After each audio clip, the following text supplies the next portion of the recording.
programang ito ay rated SPG. Striktong patnubay at gabay ng magulang ang kailangan. Maaaring may masiselang tema, lengguwahe, karahasan, sexual, horror o droga na hindi angkop sa mga bata.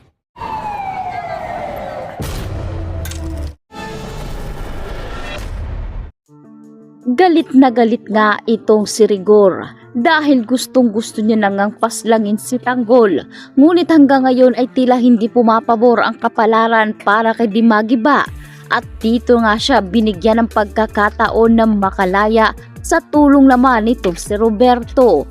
Kaya naman matapos nga makalabas ng Bartolina si Rigor ay hinayaan na nga ni Roberto ito na umalis. Hindi umano sasama si Rigor sa plano ni Roberto at Miguelito. Kaya naman agad ngang umalma si Miguelito rito at tinanong ang kanyang kuya na hahayaan na lang ba daw umalis itong si Dimagiba. Subalit paliwanag ni Roberto na iisa lamang ang kanilang adhikain, ang maitumba si Tanggol. Kaya alam ni Roberto ang mga plano nitong si Dimagiba. Kaya kinakailangan umano na pabayaan na lamang nila ito. Samantalang habang nagkakasayahan naman ang City Hall at payapa ngang namumuhay ang bawat mamamayan, ay dito naman nagkaroon ng maraming pagsabog sa loob ng Maynila na kung saan itinanim naman ito ng mga tauhan ni Roberto at dito nagkakagulo ngayon ang Maynila.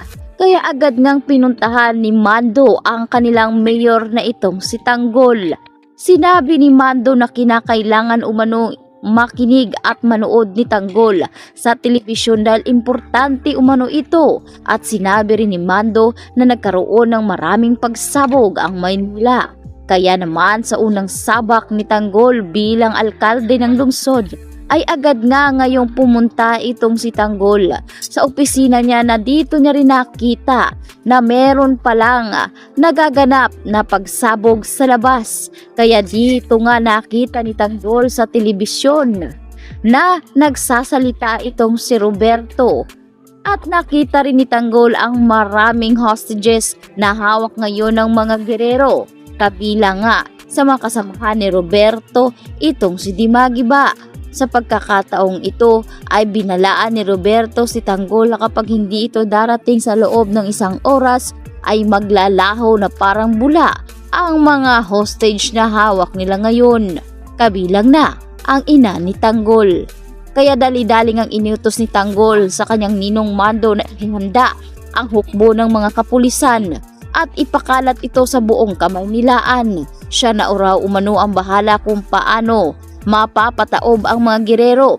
Kaya bumalik si Tanggol sa kanyang opisina at dito niya muling binuksan ang aparador na nagmalalaman ng isang uniforme na sana'y matagal niya na ngang kinalimutan. Ngunit dahil sa tawag ng serbisyo ay dito nga niya ito muling isusuot.